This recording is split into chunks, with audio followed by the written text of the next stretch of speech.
Staff Sergeant Marcus Chun never thought he would become the kind of soldier who broke rules. For 8 years, he had followed every order, respected every chain of command, and earned commendations for his discipline and loyalty. His fellow soldiers in the 82nd Airborne Division knew him as someone who did things by the book. That reputation would change forever during a mission in Afghanistan that went terribly wrong. The morning of October 15th started like any other patrol day at Forward Operating Base Chapman. Chun woke at 0530 hours, went through his morning routine, and attended the briefing for what was supposed to be a routine reconnaissance mission. Intelligence reports indicated minimal enemy activity in the target area, a small village called Karakotal, about 20 kilometers northeast of their base. Lieutenant Colonel Harrison, a career officer with 30 years of experience, stood before the assembled squad and outlined their mission. They would move in, gather intelligence on suspected weapons caches, interact with local civilians, and return before sunset. Simple and straightforward, exactly the kind of mission Chun had completed dozens of times before. Remember, we're there to observe and report, Harrison emphasized, his weathered face serious beneath his helmet. No aggressive action unless directly threatened. We maintain good relations with the local population. These people are not our enemies unless they prove otherwise. Chun nodded along with the rest of his 12-man squad. The rules of engagement were clear, just as they always were. Return fire only when fired upon. Protect civilians at all costs. Follow the chain of command. Request permission before taking any action outside standard operating procedures. The convoy of 3 Humvees left the base at 0800 hours. Chun rode in the second vehicle, his M4 rifle ready, but not expecting to use it. The landscape outside was familiar now after months of deployment: rocky hills, sparse vegetation, and the occasional cluster of mud brick buildings that marked small settlements. Specialist Rodriguez, the youngest member of their squad at just 19 years old, sat across from Chun in the Humvee. The kid was nervous, constantly checking his equipment and scanning the horizon through the armored windows.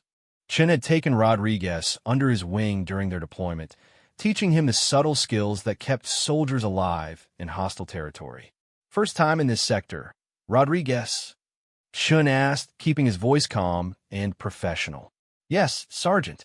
Just try and stay alert, Rodriguez replied, his hand unconsciously moving to check his sidearm for the 3rd time in 10 minutes. Chun studied the young soldier's face. Rodriguez had good instincts, but lacked experience reading situations. That combination could be dangerous in the field. Chun made a mental note to keep Rodriguez close during the mission. The convoy made good time across the rough terrain. Their driver, Corporal Williams, had been navigating these roads for months and knew every pothole and rough patch. The radio chatter was minimal and routine: check-ins with base, weather updates, and the occasional comment about road conditions. As they approached Karakotal, Chun felt the familiar heightening of awareness that came with entering an operational area. His eyes swept the surrounding hills, looking for anything unusual. The village appeared quiet, with only a few people visible in the streets and fields. They established a perimeter on the outskirts of the village, following standard protocol. Lieutenant Morrison, their squad leader, coordinated with the local village elder through their interpreter, a young Afghan man named Farid who had been working with American forces for 2 years. The initial conversations went smoothly. The village elder, a man in his 60s with a gray beard and weathered hands, welcomed them with the customary politeness that Chun had learned to appreciate during his deployment. He offered tea and answered their questions about any unusual activity in the area. Chun found himself relaxing slightly as the morning progressed. The intelligence reports appeared accurate. This was indeed a quiet village with no obvious signs of insurgent activity.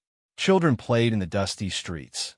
Women worked in small gardens, and men tended to livestock or repaired equipment. But something felt off to Chun, though he couldn't identify exactly what it was. Maybe it was the way some of the younger men avoided eye contact. Maybe it was the absence of certain people he would expect to see in a functioning village. Or maybe it was just the accumulated caution that came from months of deployment in a combat zone. Rodriguez noticed it too. "Sergeant, does something seem weird to you about this place?" Chun looked around more carefully. The village had all the right elements. People going about their daily business, normal sounds and smells, the usual mix of curiosity and wariness when foreign soldiers appeared. But there was a tension underneath it all, like everyone was acting out a script. "Stay alert, but don't act suspicious," Chin told Rodriguez quietly. "Sometimes these feelings mean nothing. Sometimes they save your life." Around noon, their interpreter Fard approached Chun with a concerned expression. Fard was usually confident and outgoing, but now he seemed nervous about something. "Sergeant Chun, I need to speak with you privately," Fard said in his accented but clear English. Chin followed Fard away from the main group, positioning himself where he could still see his squad, but speak without being overheard. "What is it, Fard?" The interpreter looked around nervously before speaking. "Some of the villagers, they're saying things that worry me. Not directly, but in the way they speak. They mentioned visitors who came yesterday. Foreign visitors who are not from this province." Chun felt his alertness spike. "What kind of visitors?" "They will not say clearly, but I think maybe fighters. The way the women look at the ground when they speak of these visitors, the way the men change the subject quickly. This is how people act when they are afraid." This was exactly the kind of intelligence they were supposed to gather and report. Chin looked back toward Lieutenant Morrison, who was engaged in conversation with several village elders near the center of the settlement. The proper procedure would be to report Fard's information through the chain of command and let the officers decide how to proceed. But Chin's instincts were telling him something different. 8 years of military experience had taught him to trust those instincts, especially when they warned of danger. "Fard, do you think these visitors are still in the village?" The interpreter hesitated before answering. "I do not know for certain, but some of the signs suggest yes. The way people move, the places they do not go, the things they do not talk about. If I had to guess, I would say there are people here who do not belong." Chin made a decision that would later be seen as his first step away from following regulations. Instead of immediately reporting to Morrison, he decided to gather more information first. He wanted to be certain before potentially disrupting the mission or creating unnecessary tension. "Show me the areas where people seem to be avoiding," he told Fard. They moved through the village casually, appearing to conduct routine observations while actually following Fard's subtle guidance toward areas that seemed to make the locals nervous. Chin noticed that people consistently avoided the eastern edge of the village, where several buildings stood slightly apart from the main cluster. As they approached those buildings, Chin's combat experience kicked in. The structures looked normal from a distance, but up close he could see signs that suggested recent unusual activity. Tire tracks in the dirt that didn't match the typical vehicles used by villagers. Footprints that suggested more people than the buildings should reasonably house.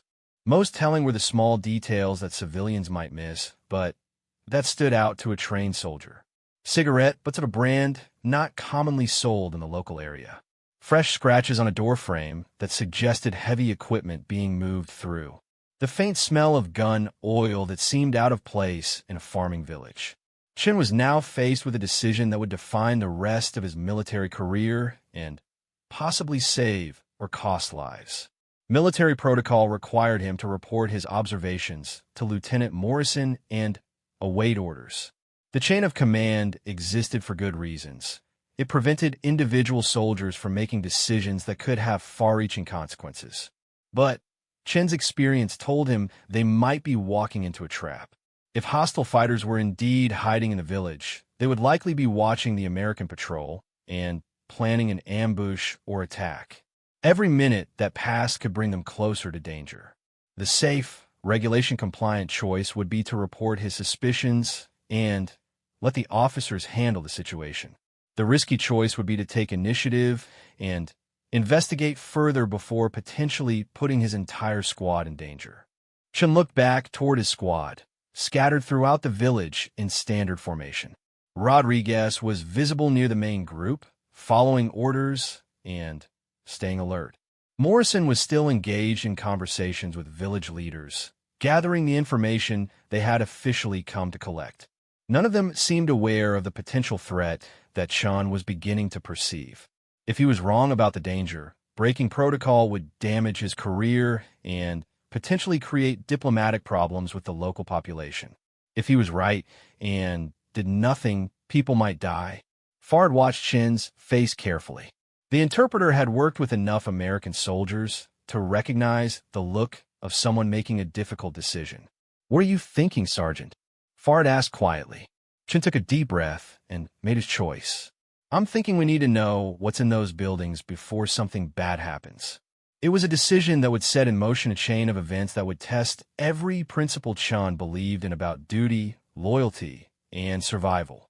He was about to break his first rule, but it wouldn't be his last. Chun keyed his radio to contact Morrison, but hesitated before speaking. Once he voiced his suspicions, everything would change. The mission would shift from routine reconnaissance to potential combat operations. The villagers would be subjected to searches and interrogations. The delicate relationship between American forces and the local population could be damaged, but the alternative might be worse. Chen had seen what happened when soldiers ignored their instincts in hostile territory. Sometimes caution saved lives, but sometimes decisive action was the only thing that prevented disaster. "Rodriguez," Chen called quietly to the young specialist, who was positioned about 30 meters away. Rodriguez moved toward Chen, maintaining the casual appearance of routine patrol movement. When he reached Chen's position, his expression showed that he had also noticed the tension in the situation. "What do you need, Sergeant?" "I want you to slowly work your way back toward Morrison. Don't make it obvious, but let him know we might have a developing situation. Tell him I'm investigating potential hostile presence in the eastern buildings." Rodriguez's eyes widened slightly. "Should I call for backup?" "Not yet. We don't want to escalate if we're wrong. But make sure Morrison knows where we are and what we're doing." As Rodriguez moved away to carry out his instructions, Chin turned back to Farid. The interpreter's face showed a mixture of concern and determination that Chun had come to respect during their time working together. "Are you certain about this, Sergeant? If there are fighters in those buildings, approaching them could be very dangerous." Chun checked his rifle and adjusted his equipment. "I'm not certain about anything, Farid, but I'm certain that if there are hostile forces in this village and we don't identify them, we could all be in serious trouble."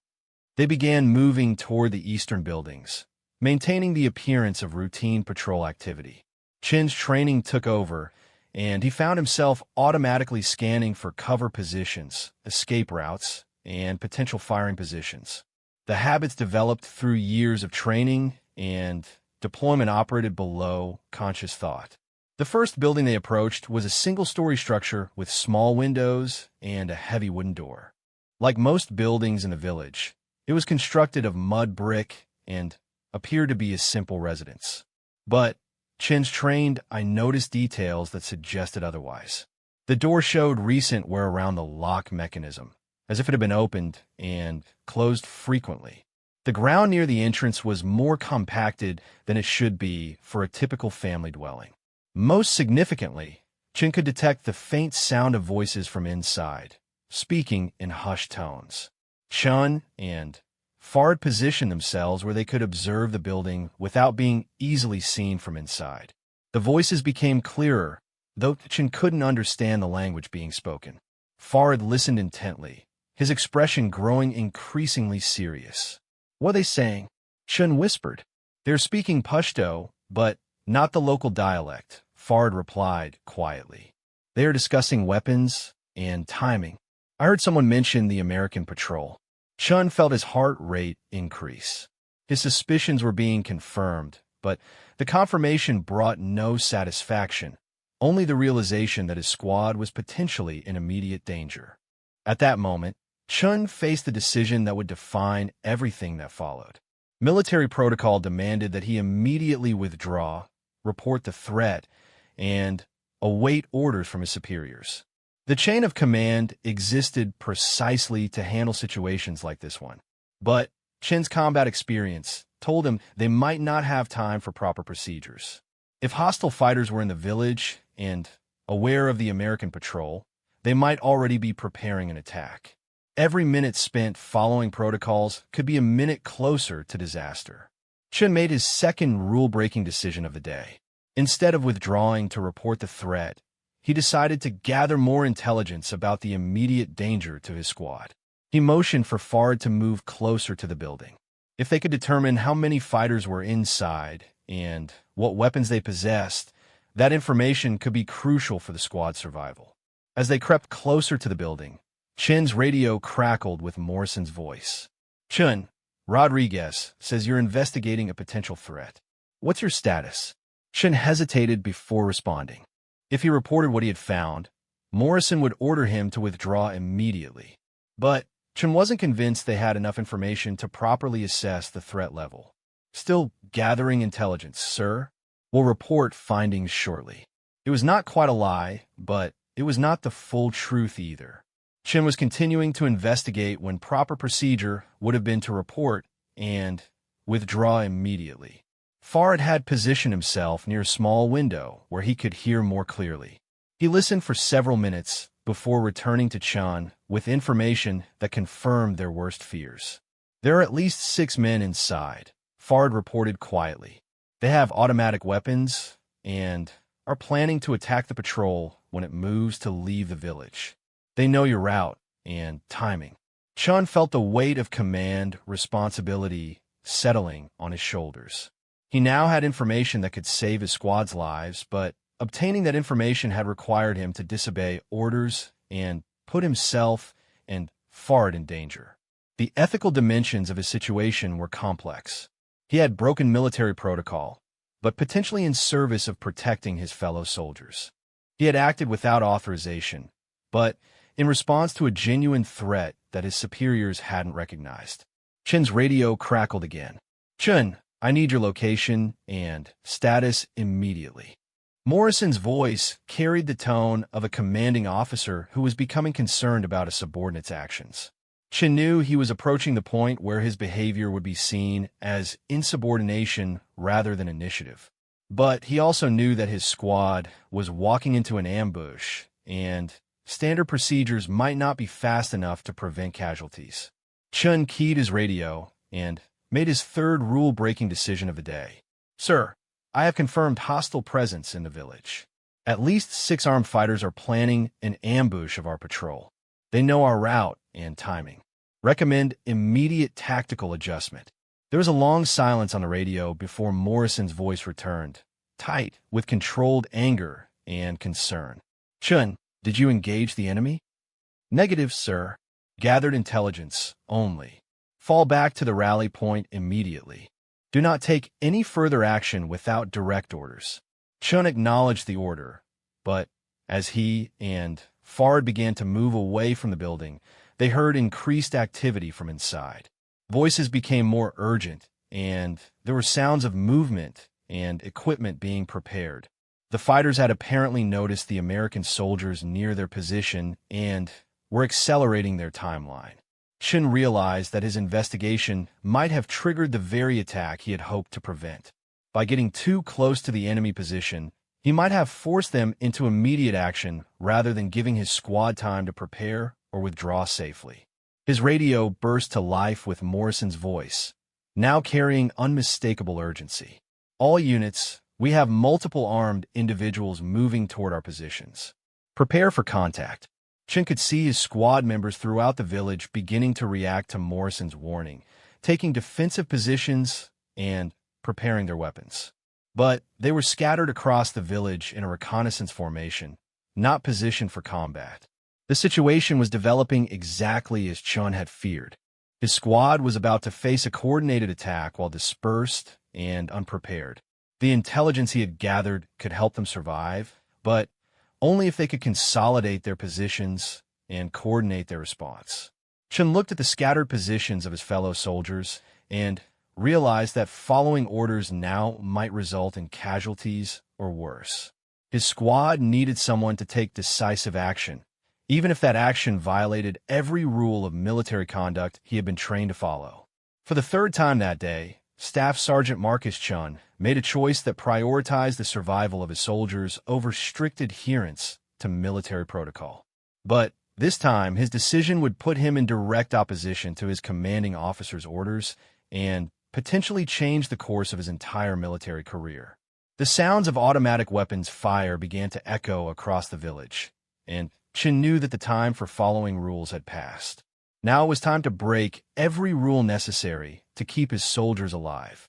The first shots came from the eastern buildings, exactly where Chun had spotted the armed fighters. Muzzle flashes erupted from windows and doorways as automatic weapons fire swept across the village center where most of Chin's squad had been positioned. Chin watched in horror as his fellow soldiers scrambled for cover behind mud brick walls and abandoned vehicles. The carefully planned reconnaissance mission had become a deadly firefight in seconds, and his squad was caught in the worst possible tactical position. Lieutenant Morrison's voice cut through the chaos on the radio. All units take cover and return fire only on confirmed targets. Request immediate air support and medical evacuation standby. But Chun could see what Morrison couldn't from his position. The enemy fighters weren't just shooting randomly. They were executing a coordinated ambush plan. Some fighters were laying down suppressing fire to keep the Americans pinned down, while others were moving to flank positions that would allow them to attack from multiple directions. Rodriguez was trapped behind a low wall about 50 meters away, unable to move without exposing himself to the withering fire coming from the eastern buildings. Corporal Williams had taken refuge behind their Humvee, but was completely isolated from the rest of the squad. Chun made a tactical assessment that filled him with dread. If the enemy completed their flanking maneuver, they would be able to attack his scattered squad from 3 sides simultaneously.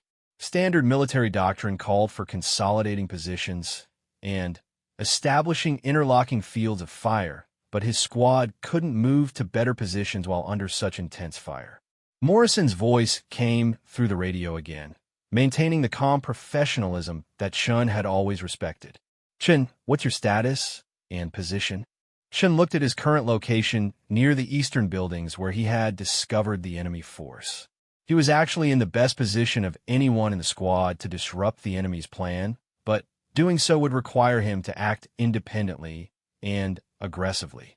"Sir, I'm in position to observe enemy movements. They're attempting to flank our main positions from the north and south." "Understood. Maintain observation and report enemy positions. Do not engage unless directly threatened." Morrison's order was tactically sound and followed proper military doctrine. Chin's role should be to provide intelligence, while the squad leader coordinated the overall response. But Chin could see something that Morrison couldn't. The enemy was moving faster than anyone anticipated, and within minutes they would have his squad surrounded. Chin watched as 3 armed fighters moved through the village toward Rodriguez's position. The young specialist was focused on the main threat from the eastern buildings and hadn't seen the flanking movement. Within minutes, Rodriguez would be caught in a crossfire with no way to escape. This was the moment that would define Chin's military career and his understanding of duty. He could follow orders and watch Rodriguez die, or he could break orders and potentially save his fellow soldier's life. Chun keyed his radio one more time. "Sir, enemy fighters are moving to flank Rodriguez's position. He needs immediate support." "Understood. Maintain your position and continue reporting.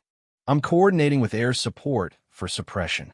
But Chin knew that air support would take time to arrive, and Rodriguez didn't have time. The enemy fighters were already in position to attack from Rodriguez's blind spot. Chin made a decision that would later be described in his court-martial as willful disobedience of a direct order in a combat zone. He abandoned his observation position and moved to intercept the flanking fighters before they could attack Rodriguez. Moving through the village under fire required every skill Chun had learned in 8 years of military service. He used buildings and walls for cover, timing his movements between bursts of enemy fire. His heart pounded as bullets struck the mud brick walls around him, sending chips and dust flying. Fard had stayed close to Chun throughout the firefight, showing remarkable courage for a civilian interpreter. As they moved toward Rodriguez's position, Fard grabbed Chen's arm. "Sergeant, there are more fighters than we thought. I can hear them talking, at least 12, maybe 15. The number hit Chun like a physical blow. His squad of 12 men was facing a larger enemy force that had prepared an ambush and chosen the battlefield. The tactical situation was worse than anyone had realized. Chen's radio crackled with Morrison's voice, now carrying evidence stress.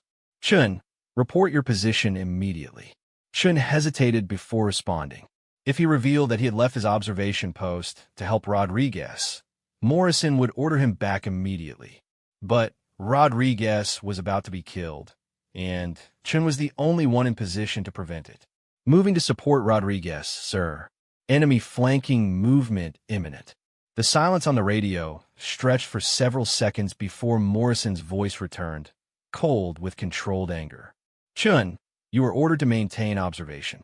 Return to your position immediately." "Sir, Rodriguez is about to be overrun. I can prevent it. That's not your decision to make. Return to your position now."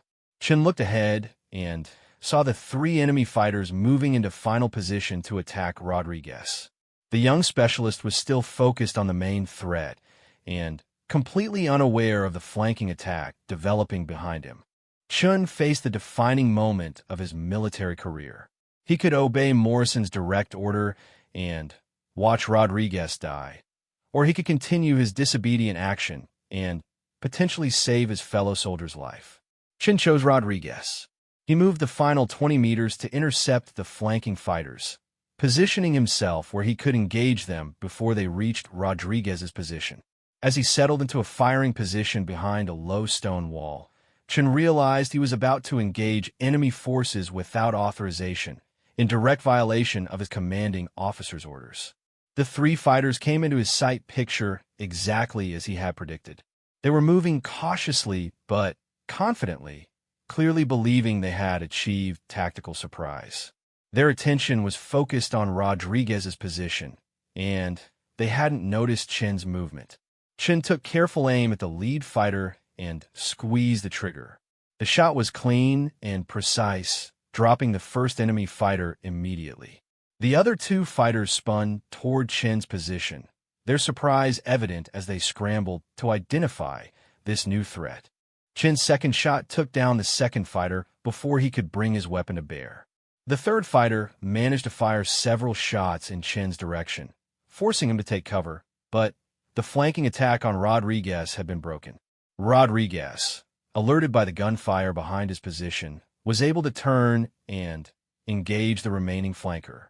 Together, Chun and Rodriguez eliminated the immediate threat to that part of the perimeter. But Chen's unauthorized action had consequences beyond the tactical situation. Morrison's voice exploded through the radio with barely contained fury. "Chun, you were ordered to maintain position. What the hell are you doing?" Chun keyed his radio while scanning for additional threats. "Sir, flanking attack neutralized. Rodriguez's position is secure. I don't care about the tactical result. You directly disobeyed a combat order. Return to your assigned position immediately." Chun could hear the anger in Morrison's voice, but he could also hear something else, the sounds of intensifying gunfire from the main engagement area. The enemy wasn't giving up after losing 3 fighters. Instead, they seemed to be escalating their attack. Farid, who had stayed close to Chun throughout the engagement, provided unwelcome intelligence. "Sergeant, I can hear them calling for reinforcements. More fighters are coming from outside the village." The tactical situation was deteriorating rapidly. What had started as an ambush by 6 to 8 fighters was becoming a sustained attack by a much larger force. Chen's squad was outnumbered and trapped in a village that the enemy knew better than they did. Chen looked toward Rodriguez, who was maintaining his defensive position but clearly shaken by how close he had come to being killed. The young specialist caught Chen's eye and nodded his thanks, but Chen could see fear in Rodriguez's face that went beyond normal combat stress. Morrison's voice came through the radio again, this time directed at the entire squad. Air support is 15 minutes out. All units maintain defensive positions and conserve ammunition. Medical evacuation helicopter is standing by. 15 minutes felt like a lifetime in a firefight. Chen assessed their tactical situation and realized that holding defensive positions might not be enough if enemy reinforcements arrive before air support. Chen keyed his radio with growing urgency. "Sir, interpreter reports enemy reinforcements incoming. We may need to consider alternate tactics." "Negative. We hold position until air support arrives." That's the plan. But Chen could see flaws in the plan that Morrison couldn't from his position. The enemy reinforcements would likely know the village layout better than the American squad. They could use that knowledge to establish firing positions that would make the squad's current defensive positions untenable. Chen made another tactical assessment that led him toward further disobedience. If enemy reinforcements arrived and established positions in the northern and southern approaches to the village, his squad would be completely surrounded with no escape route. The proper military response would be to trust in Morrison's leadership and the promised air support. But Chen's combat experience told him that plans changed when contact with the enemy revealed new realities. Chen's radio crackled with Rodriguez's voice, tight with stress. "Sergeant Chen, I can see more movement to the north. Looks like vehicles approaching." Chen used his binoculars to confirm Rodriguez's observation. 2 pickup trucks were approaching the village from the north, each carrying several armed men. The reinforcements that Farid had warned about were arriving ahead of American air support. Chen keyed his radio to Morrison. "Sir, enemy reinforcements confirmed. 2 vehicles with multiple fighters approaching from the north." Morrison's response revealed the strain he was under. "Understood. Continue to hold positions. Air support will handle the reinforcements."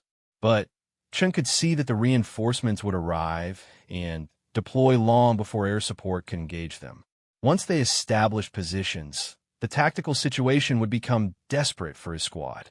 Chen faced another decision point that would take him further from military regulations and closer to what would later be called mutinous behavior.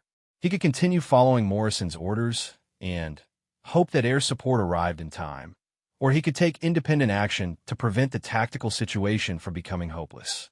Chen chose independent action. He keyed his radio to Rodriguez. "Rodriguez, can you see the vehicle's approach route?"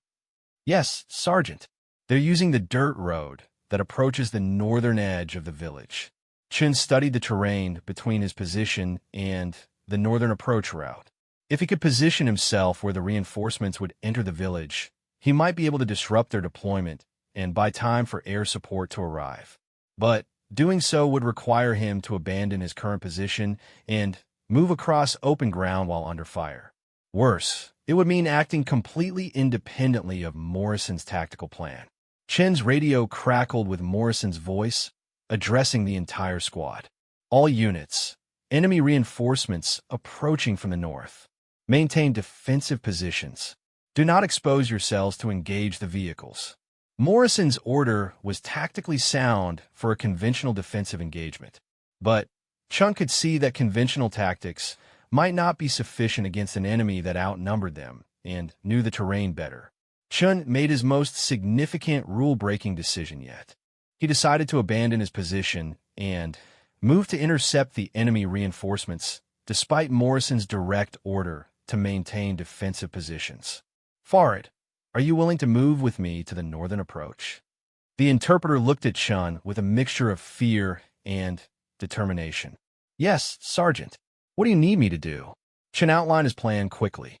They would move to a position where they could observe and potentially engage the enemy reinforcements as they entered the village. It was a high-risk maneuver that could disrupt the enemy's plan or get them both killed. As they prepared to move, Chen's radio erupted with Morrison's voice. "Chen, report your status and position." Chen hesitated before responding. If he revealed his plan, Morrison would order him to stop. But if he didn't reveal his plan and something went wrong, Morrison wouldn't know where to look for him. Chen chose partial honesty. Sir, moving to gather intelligence on enemy reinforcements. Negative. Maintain your current position. That's a direct order. Chen looked toward the approaching vehicles and calculated timing. They would be in the village within 5 minutes. Air support was still 10 minutes away. If someone didn't take action to disrupt the enemy reinforcements, his squad would face a coordinated attack from a much larger force. Chun made the decision that would later result in charges of willful disobedience, insubordination, and reckless endangerment. Sir, I understand your order, but I believe this action is necessary for squad survival. The silence on the radio was deafening. When Morrison's voice returned, it carried the cold tone of an officer who had just witnessed a subordinate cross the line into outright insubordination. Staff Sergeant Chun, you are directly disobeying a combat order. Return to your position immediately or face court-martial. Chun turned off his radio. It was an action that violated every principle of military command structure and communication protocol. No enlisted soldier was authorized to cut off communication with his commanding officer during combat operations. But Chen had concluded that following orders would result in casualties that independent action might prevent. He was about to discover whether his judgment was better than his training, and whether breaking every rule he had been taught could save the lives of the soldiers he had sworn to protect. As Chun and Farid moved toward the northern approach, Chen realized he had crossed a line from which there might be no return. He was no longer a soldier following orders within a military structure. He had become something else entirely, a man making life and death decisions based on his own judgment rather than established authority. The enemy reinforcements were entering the village as Chun reached his new position. What he saw confirmed his worst fears about the tactical situation and his best hopes about the effectiveness of independent action. The fight for survival was about to begin in earnest, and Chun was about to discover the true cost of breaking every rule he had been taught to follow. The 2 pickup trucks rolled into the northern edge of Karakotal, carrying 8 additional fighters armed with assault rifles and rocket-propelled grenades. Chun watched from his concealed position as they began deploying in a coordinated pattern that confirmed his worst fears about their tactical competence. These weren't desperate insurgents launching a hasty attack. These were experienced fighters executing a well-planned operation designed to overwhelm and destroy his squad. Chun counted the enemy forces and felt his stomach tighten. Including the original fighters in the eastern buildings, there were now at least 20 armed men positioned around the village. His 12-man squad was outnumbered almost 2-1, and the enemy had chosen the battlefield and timing. Farid crouched beside Chun behind a stone wall, his face pale but determined. The interpreter had shown remarkable courage throughout the firefight, staying with Chun despite having no obligation to risk his life for American soldiers. Sergeant, they're setting up positions to surround your squad completely, Farid whispered. I can hear their radio communications. They plan to attack from all sides simultaneously when everyone is in position. Chun studied the enemy deployment and realized that his unauthorized movement to the northern approach had given him a unique tactical advantage. He was positioned behind the enemy reinforcements, between them and their escape route. If he acted quickly, he might be able to disrupt their entire operation. But taking action would mean engaging a superior force while completely cut off from support. Worse, it would mean continuing his pattern of disobedience that had already pushed him beyond the boundaries of acceptable military conduct. Chin's training told him to observe and report. His experience told him to wait for air support. His gut told him that his squad would be dead before air support arrived if he didn't act immediately. Chin chose his gut. He positioned his rifle to engage the nearest enemy fighters and motioned for Farid to take cover in a more protected position. What he was about to attempt would either save his squad or get him killed, but doing nothing guaranteed that his fellow soldiers would face an overwhelming coordinated attack. Chin's first shot took down the enemy fighter carrying a rocket-propelled grenade, eliminating the most immediate threat to his squad's vehicles. The explosion of gunfire from an unexpected direction threw the enemy reinforcements into confusion, exactly as Chun had hoped. The enemy fighters spun toward Chin's position, trying to identify this new threat while maintaining their planned positions. For crucial seconds, their attention was divided between Chin's attack and their original mission. Chin used those seconds to maximum advantage, engaging targets systematically while changing position to avoid return fire. His 8 years of training and combat experience guided his actions as muscle memory took over conscious thought. But Chin's attack had consequences beyond the immediate tactical situation. Miles away at Forward Operating Base Chapman, radio operators were frantically trying to re-establish communication with Staff Sergeant Chun after his radio went silent. Lieutenant Colonel Harrison was demanding answers about why one of his soldiers had stopped responding to orders. And in the village, Lieutenant Morrison was dealing with a nightmare scenario of a subordinate who had cut off communication and was apparently engaging in independent combat operations. Morrison's voice cut through the squad radio frequency with barely controlled fury. All units, Chin has gone off comms and is engaging enemy forces without authorization. Continue mission according to my orders only. Do not follow Chin's lead. Rodriguez heard Morrison's transmission while maintaining his defensive position. The young specialist was torn between loyalty to his commanding officer and loyalty to the sergeant who had just saved his life. Rodriguez could see Chin's position and the effect his unauthorized attack was having on the enemy formation. Chin's action was disrupting the enemy's coordinated attack plan. The fighters who had been moving to surround the squad were instead turning to deal with the unexpected threat from their rear. It was exactly the kind of tactical disruption that could save lives, but it was being executed in direct violation of orders. Rodriguez keyed his radio to Morrison. "Sir, Chin's attack is disrupting enemy coordination. Should we support his position?" Morrison's response came immediately and left no room for interpretation. "Negative. Chin is acting without authorization. All units maintain assigned positions and await air support." But Rodriguez could see something that Morrison couldn't. The enemy forces that had been preparing to attack his position were now turning to engage Chun. If Chun was overwhelmed, the enemy would return to their original plan with even more determination. Rodriguez faced the same type of decision that had been driving Chin's actions all day.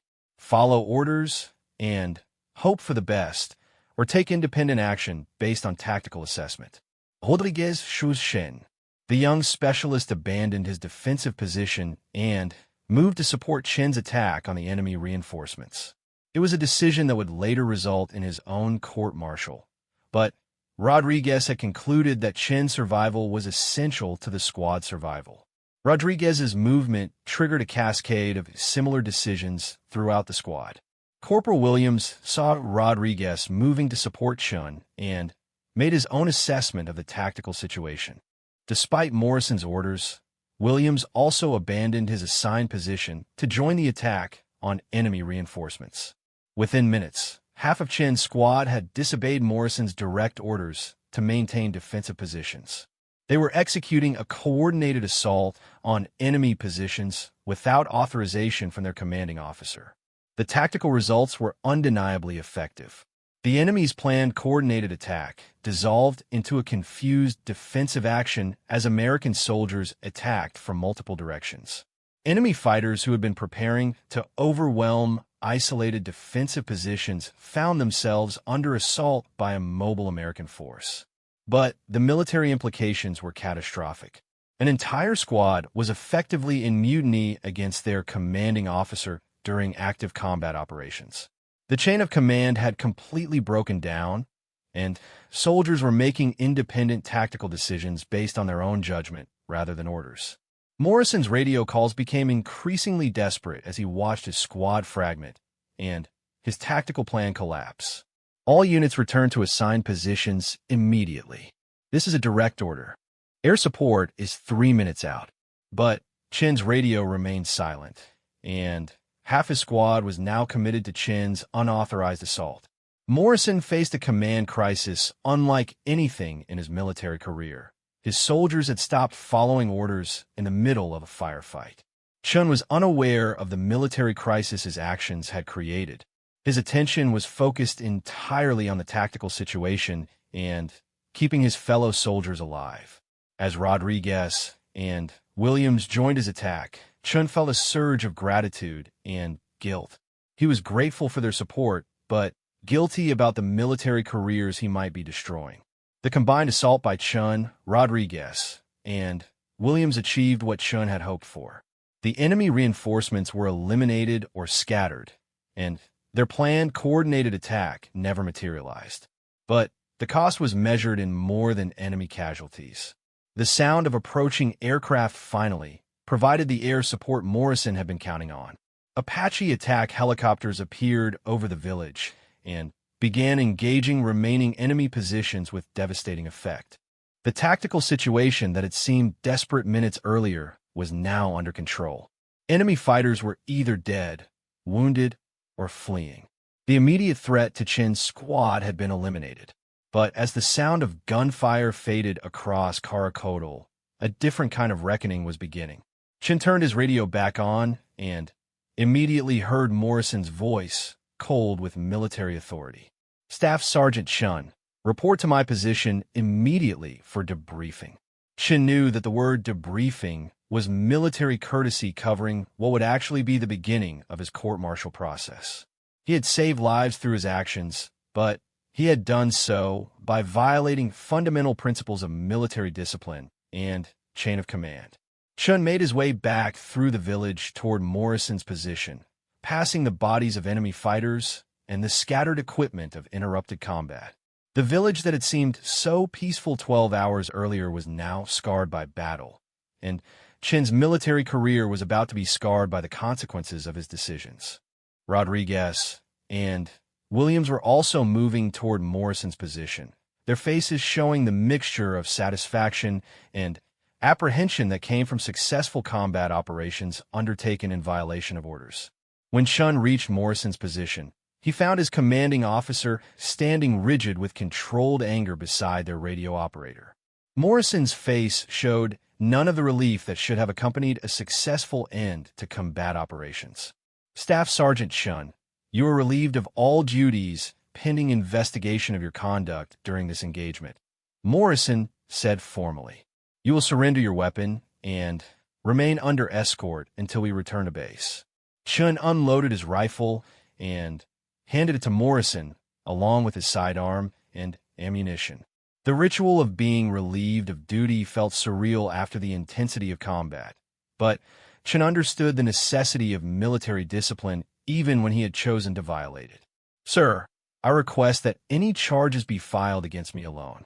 Rodriguez, Williams, and the others were following my lead.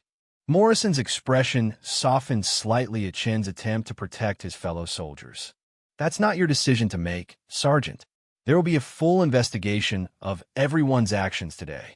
The helicopter extraction arrived 30 minutes later, carrying Chin's squad away from Karakotl and back to forward operating base Chapman. But they were not returning as heroes who had survived an enemy ambush. They were returning as subjects of military investigation who had survived by violating the fundamental principles that held their army together. Chun spent the flight back to base reflecting on the decisions he had made and the principles he had violated.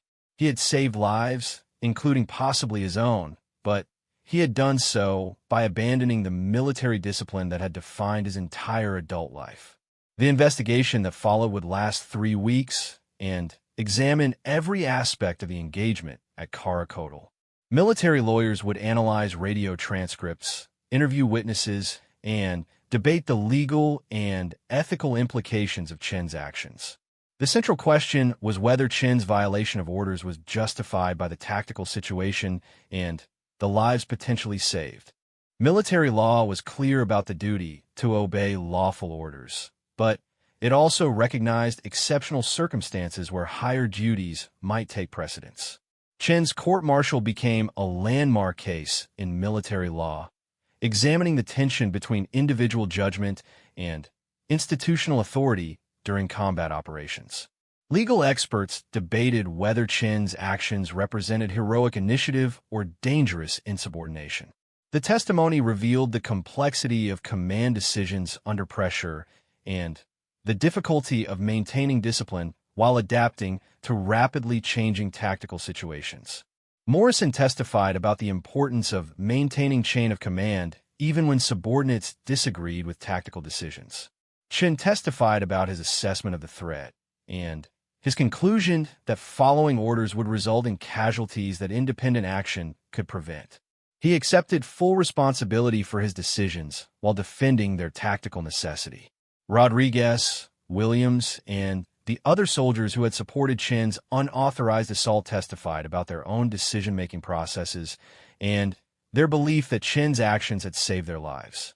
The military court faced the challenge of maintaining discipline while recognizing the realities of combat decision-making. Too harsh a punishment could discourage initiative that might save lives in future engagements. Too lenient a punishment could undermine the chain of command that held military units together.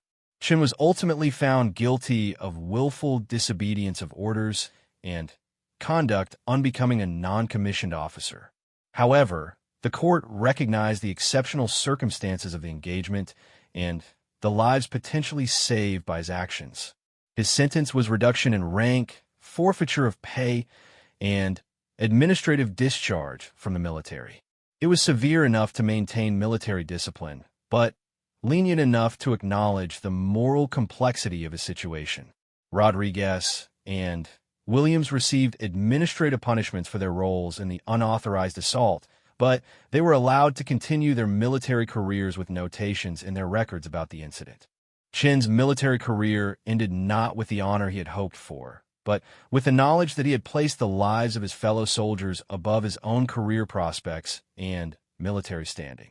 The engagement at Karakotl became a case study in military academies and leadership courses, examining the tension between obedience and initiative in combat operations. Chin's actions were neither purely heroic nor purely insubordinate, but something more complex that reflected the moral ambiguities of warfare. Years later, Chin worked as a civilian contractor training military personnel in tactical decision-making. He used his experience to teach young soldiers about the importance of both discipline and judgment and the difficult balance between following orders and protecting lives. Rodriguez, who continued his military career and eventually became a senior non-commissioned officer himself, maintained contact with Chin. In their occasional conversations, they reflected on the lessons learned from that day in Karakotl. The village itself returned to its normal, peaceful existence after the battle, with new buildings replacing those damaged in the firefight. The local population gradually rebuilt their lives, and American patrols resumed their presence in the area. But for Chin and the soldiers who served with him that day, Karakotl remained a symbol of the difficult choices that define military service and the personal cost of placing principle above regulation. Chin never regretted his decision to risk everything to save his fellow soldiers, even though it cost him his military career. In his view, some things were more important than following rules, and protecting the lives of the men and women who served alongside him was one of those things. The story of Staff Sergeant Marcus Chun became a reminder that heroism and insubordination could sometimes be the same action viewed from different perspectives, and that the most difficult decisions in military service were often those where regulation and conscience pointed in different directions. In the end, Chun had indeed risked everything, his career, his reputation, and his future, to save the lives of soldiers who trusted him to make the right decision when it mattered most. Whether history would judge his actions as heroic or insubordinate, Chin knew he had made the only choice he could live with.